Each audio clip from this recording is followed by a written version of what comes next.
चर्चेमध्ये जाऊयात. काँग्रेसचे प्रदेशाध्यक्ष नाना पटोले आणि राज्यसभेच्या ज्या निवडणुकांचा विषय असतो त्याच्यामध्ये हायकमांडच याच्यामध्ये निर्णय घेतात आणि या निर्णयाचं सगळ्यांनी काँग्रेस जनांनी त्याचं स्वागत केलेलं आहे. आणि एक तरुण आणि एक उत्साही व्यक्तिमत्वाला खऱ्या अर्थानं आम्हाला उमेदवारी देऊन महाराष्ट्रामध्ये काँग्रेसमध्ये नवचैतन्य निर्माण करणारी या राज्यसभेच्या तिकीटच्या माध्यमातून इम्रान प्रतापगडी यांना जी उमेदवारी दिलेली आहे त्याचं काँग्रेस जनांनी महाराष्ट्रात सगळ्यांनी स्वागतच केलेलं आहे.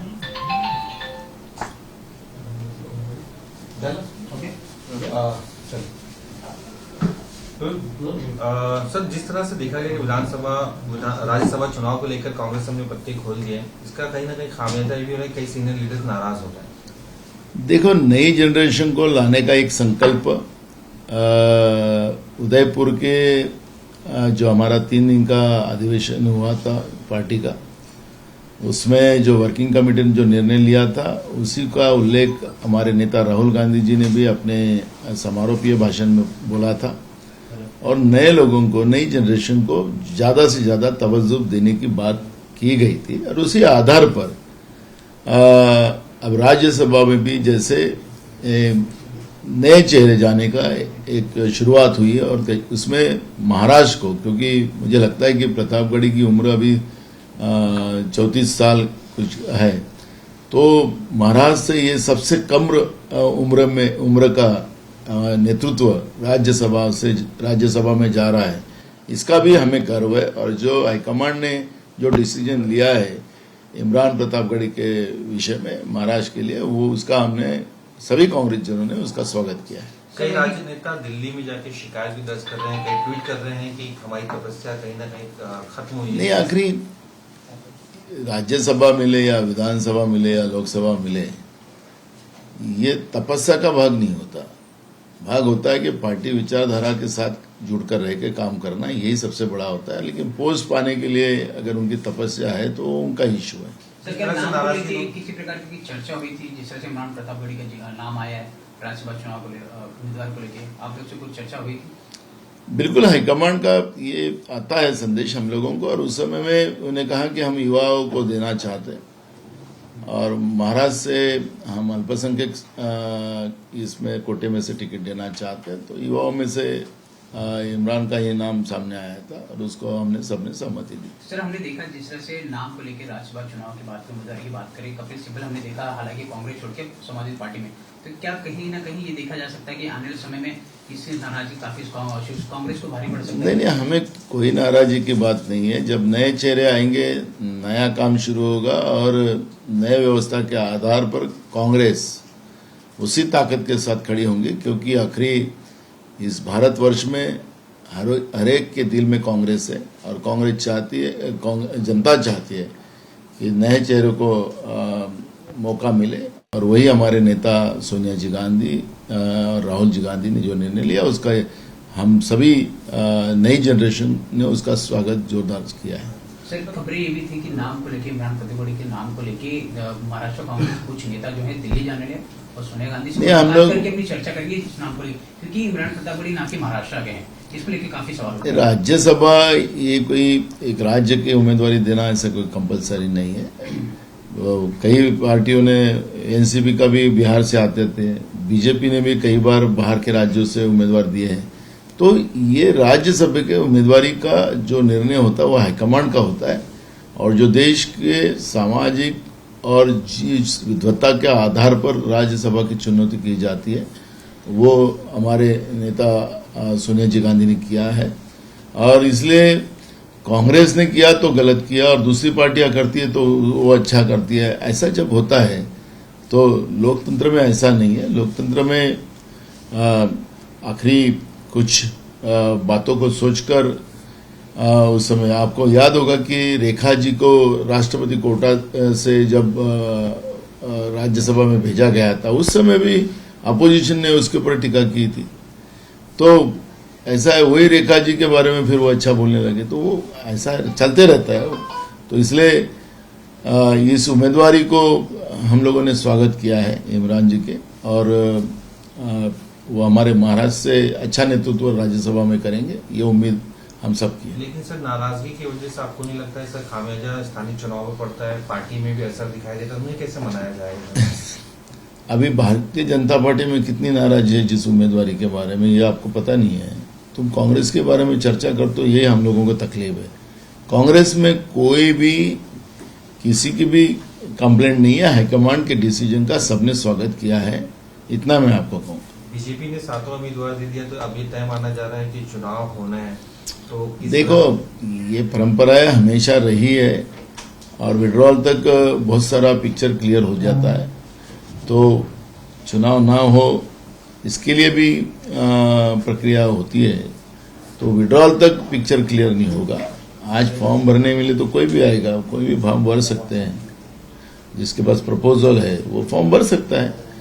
विड्रॉल तक ही पिक्चर क्लियर होगा, और इलेक्शन होगा कि नहीं होगा ये आज डिसाइड नहीं कर सकते। सर, एक सवाल और है कि जिस तरह से देखा गया पिछले कुछ दिनों में कुछ टिप्पणियां की जा रही है, खासकर धार्मिक भावनाओं को भड़काने के लिए कई संगठनों ने इसे लेकर नाराजगी जाहिर की और साफ तौर पर यह मांग की है कि सरकार ऐसे कानून बनाए कि जो धर्म के बारे में, पैगंबर्स के बारे में, धर्मगुरुओं के बारे में कठोर सजा हो। किस तरह देखते हैं? देखो, इसके लिए कानून बनाने की जरूरत नहीं है, हमारे संविधान ने हमको एक स्पष्टता की है, और संवैधानिक आधार पर ये सरकार बनती है।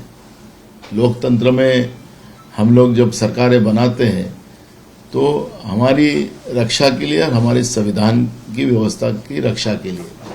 लेकिन जब से केंद्र में अटल बिहारी वाजपेयी की सरकार आई और जिसको 8 साल पूरे हुए हैं, तो देश में 8 साल मोदी सरकार जो आई है, भाजपा की मोदी सरकार आई है, ये सरकार ने गए 8 साल में धार्मिक द्वेष बढ़ाने के सिवा दूसरा कुछ नहीं किया, महंगाई बढ़ाने के सिवा दूसरा कुछ नहीं किया।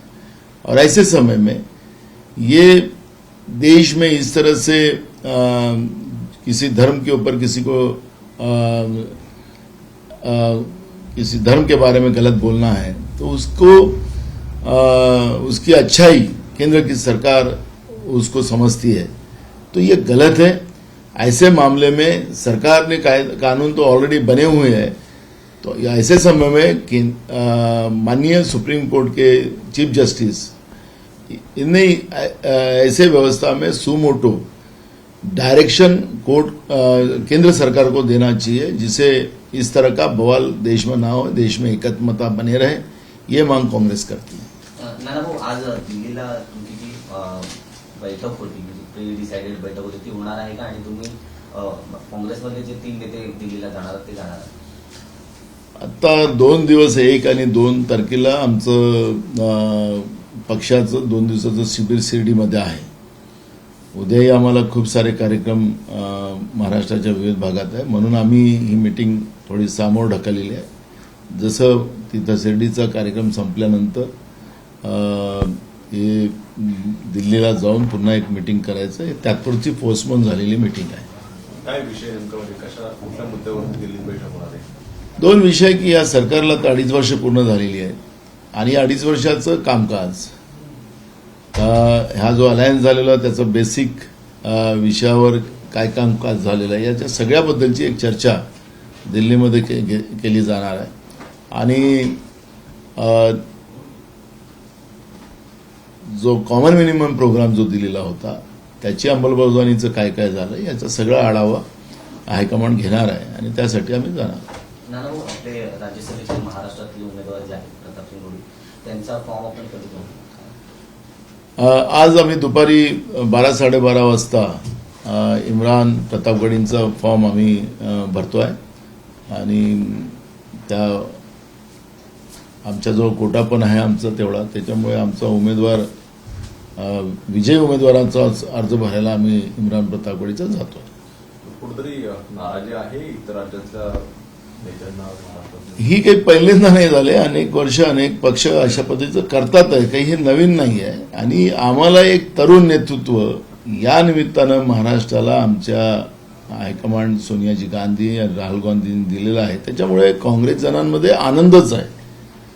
पण माध्यमाच्या माध्यमातून ज्या पद्धतीनं अफवा पसरवल्या जातात त्या चुकीच्या आहे. काँग्रेसमध्ये कुठेही नाराजी नाही आहे आणि आम्ही सगळेजण एकत्रित हायकमांडच्या निर्णयाच्या पाठीशी आहोत. पण जर राज्यामध्ये इतर सीट मिळाली असती तर कुठेतरी काँग्रेसला फायदा झाला असता राज्यामध्ये. बघा, राज्यसभा हा एक भाग वेगळा असतो. राज्यसभेमध्ये अनेक विचार करून हायकमांड या पद्धतीचा निर्णय घेतात आणि हायकमांडने हा जो निर्णय घेतलेला, मॅडम सोनियाजींनी घेतलेला हा निर्णय आहे, या निर्णयाचं निश्चितपणे त्यांनी कुठला एक निष्कर्षावर जाऊन त्याचा राज्याला फायदा कसा होईल, राजकीय आणि एक महाराष्ट्राचं नेतृत्व जेव्हा राज्यसभेमध्ये जाईल त्या पद्धतीची भूमिका त्या ठिकाणी मांडणारं एक व्यक्तिमत्व पाठवलेलं गेलेलं आहे. त्याच्यामुळे राज्याच्या बाहेरचा असो की कुठलाही असो, आखरी राज्यसभा आणि लोकसभा हे देशाचं नेतृत्व करतं आणि त्याच्यामध्ये निश्चितपणे काँग्रेस पार्टीला फायदा होतो. स्थानिक स्वराज्य संस्थांच्या निवडणुका ज्या आहेत तर कुठेतरी सुरुवात होती. ओबीसी राजकीय आरक्षण जे आहे ते अजून मुद्दा निकाली निघालेला नाही. इम्पेरिकल डेटा किती दिवसामध्ये सादर होईल, काही पूर्ण झालं तुमचं आयोजन?